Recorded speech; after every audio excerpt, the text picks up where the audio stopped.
Film की शुरुआत में हमें एक महिला दिखती है जिसका नाम मायरा होता है। मायरा अपने पति एडन के साथ एक खुशहाल जिंदगी जी रही होती है।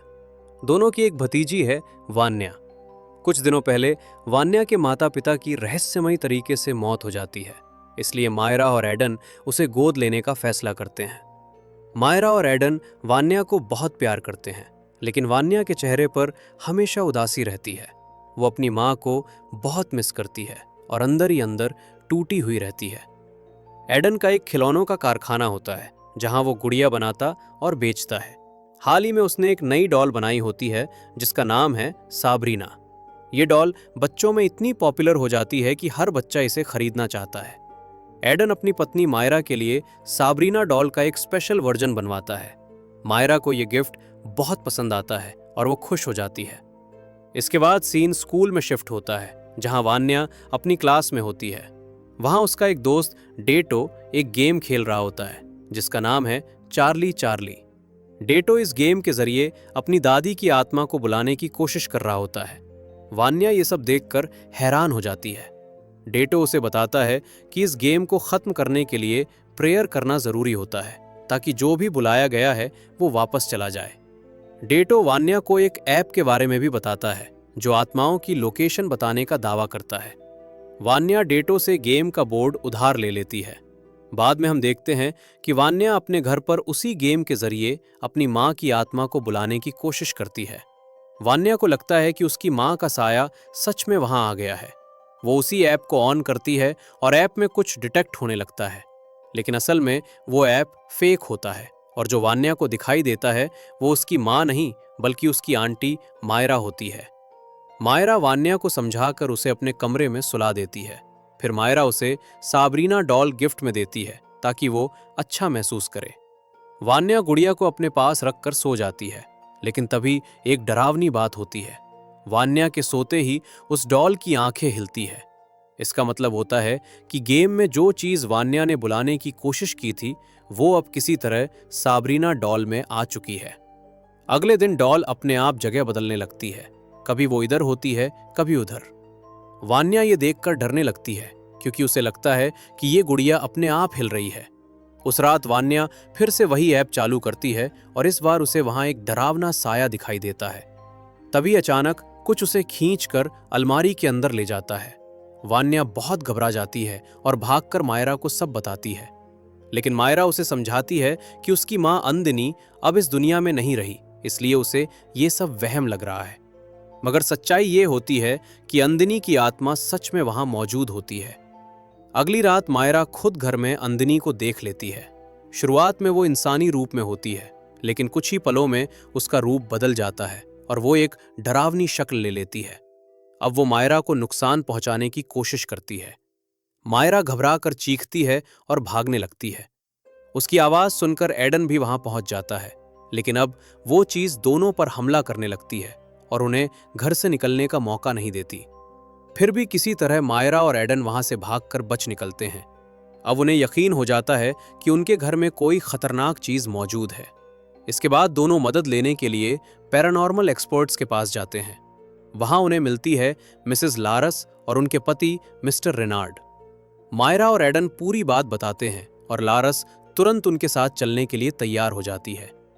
लारस घर पहुंचकर चार्ली चार्ली गेम की मदद से अंदिनी को वापस भेजने की कोशिश करती हैं, लेकिन तभी अचानक गेम बोर्ड में आग लग जाती है और घर की सारी लाइट्स बंद हो जाती हैं। अंधेरे में वो खतरनाक शक्ति वान्या पर असर डाल देती है और वान्या अपने होश में नहीं रहती।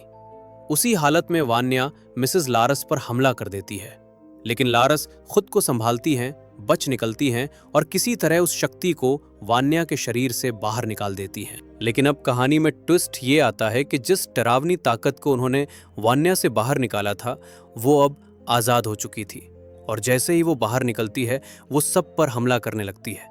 घर में हड़कंप मच जाता है और सब लोग खुद को बचाने की कोशिश करते हैं। मिसेस लारस किसी तरह उस शक्ति को घर के अंदर ही रोक देती है ताकि वो बाहर न जा सके, लेकिन इसी बीच उनसे एक गलती हो जाती है। वो जल्दबाजी में साबरीना डॉल को अपने साथ उठा लेती हैं और बस यही गलती बहुत भारी पड़ जाती है। वो खतरनाक ताकत उसी गुड़िया में चली जाती है और उनके साथ वहां से निकल जाती है। अब वो पूरी तरह से बचकर निकल चुकी होती है। लारस समझ जाती हैं कि ये कोई मामूली आत्मा नहीं है। वो उसका नाम बताती हैं। उसका नाम होता है बाघिया।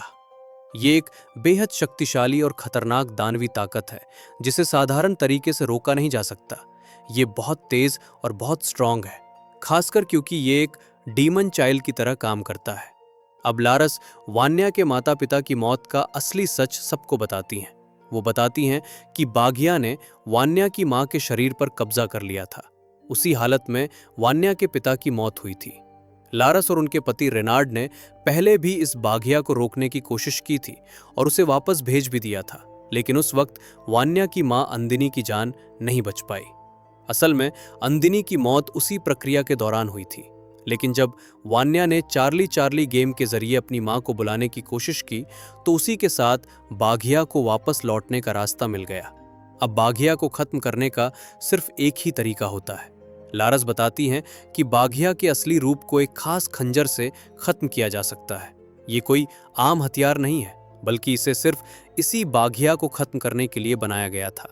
ये खंजर अभी रेनार्ड के पास होता है। रेनार्ड बताता है कि उसे ये खंजर कई साल पहले एक गुफा में मिला था। असल में बाघिया ने ही इसे वहां छुपाया था ताकि कोई इसे इस्तेमाल न कर पाए। अगले दिन बाघिया दोबारा एक्टिव हो जाता है और इस बार वो मायरा पर असर डाल देता है। मायरा अपने होश में नहीं रहती और अपने ही लोगों को नुकसान पहुंचाने लगती है, लेकिन किसी तरह एडन और बाकी लोग मायरा को संभाल कर घर तक ले आते हैं। घर पहुंचकर लारस मायरा पर शुद्धि की प्रक्रिया शुरू करती है और किसी तरह मायरा को वापस सामान्य हालत में ले आती है। तभी कहानी में एक और बड़ा ट्विस्ट आता है जो सबको हिला कर रख देता है। हमें पता चलता है कि सालों पहले एडन का एक भाई था जिसका नाम था अर्का। दोनों के पिता की एक टॉय कंपनी थी। उनके पिता को अर्का के बनाए हुए खिलौनों के डिजाइन सबसे ज्यादा पसंद आते थे। यही बात एडन को अंदर ही अंदर जलाने लगती है। जब उनके पिता की मौत होती है तो वो अपनी संपत्ति का 60% हिस्सा अर्का को दे देते हैं और 40% एडन को मिलता है। एडन को ये बात बिल्कुल पसंद नहीं आती। उसे लगता है कि उसके साथ अन्याय हुआ है। गुस्से और लालच में एडन एक काले जादू करने वाले आदमी के पास चला जाता है। वो चाहता था कि किसी तरह उसका भाई रास्ते से हट जाए और सारी संपत्ति उसी की हो जाए। उस जादूगर ने बाघिया को बुलाया, लेकिन बाघिया एक शरीर की मांग करता है। सबसे पहले वो अर्का पर असर डालने की कोशिश करता है, लेकिन वो कामयाब नहीं हो पाता। फिर बाघिया अर्का की पत्नी अंदिनी पर असर डाल देता है और वहीं से सब कुछ बिगड़ जाता है। असल में अंदिनी और अर्का ही वान्या के माता पिता थे। लारस जब बाघिया से लड़ रही थी उसी दौरान अर्का और अंदिनी की मौत हो जाती है। मतलब साफ है कि वान्या के माता पिता की मौत का जिम्मेदार कहीं न कहीं एडन ही था। अब बाघिया को एक नया मजबूत शरीर चाहिए होता है ताकि वो पूरी तरह ताकतवर हो सके। इसलिए वो एडन के शरीर पर कब्जा कर लेता है, क्योंकि एडन का शरीर मजबूत था। अब एडन अपने होश में नहीं रहता और सब पर हमला करने लगता है। हालात फिर से बिगड़ जाते हैं, लेकिन इस बार रेनार्ड पूरी ताकत लगाकर बाघिया को एडन के शरीर से बाहर निकाल देता है। जैसे ही बाघिया बाहर निकलता है वो अपना असली रूप दिखाता है और सीधे लारस पर हमला करने की कोशिश करता है, लेकिन लारस तैयार होती है। वो वही खास खंजर निकालती हैं और सही मौके पर बाघिया को खत्म कर देती हैं। इसके बाद पुलिस एडन को गिरफ्तार कर लेती है, क्योंकि अब सच्चाई सबके सामने आ चुकी होती है। फिल्म के आखिर में हम देखते हैं कि मायरा और वान्या अब एक साथ शांति से रहने लगती है। उनकी जिंदगी धीरे धीरे वापस सामान्य होने लगती है। लेकिन एंड में एक छोटा सा संकेत भी मिलता है कि ये काम अभी खत्म नहीं हुआ। लारस और रेनार्ड को एक और डरावनी डॉल के बारे में खबर मिलती है। उन्हें एक नया केस मिल जाता है और वो आगे की जांच के लिए निकल पड़ते हैं, और इसी के साथ मूवी खत्म हो जाती है। तो दोस्तों, अगर आपको ये कहानी अच्छी लगी हो तो वीडियो को लाइक करना और चैनल को सब्सक्राइब करना मत भूलना। हम मिलेंगे फिर से एक नई कहानी के साथ। तब तक के लिए बाय बाय।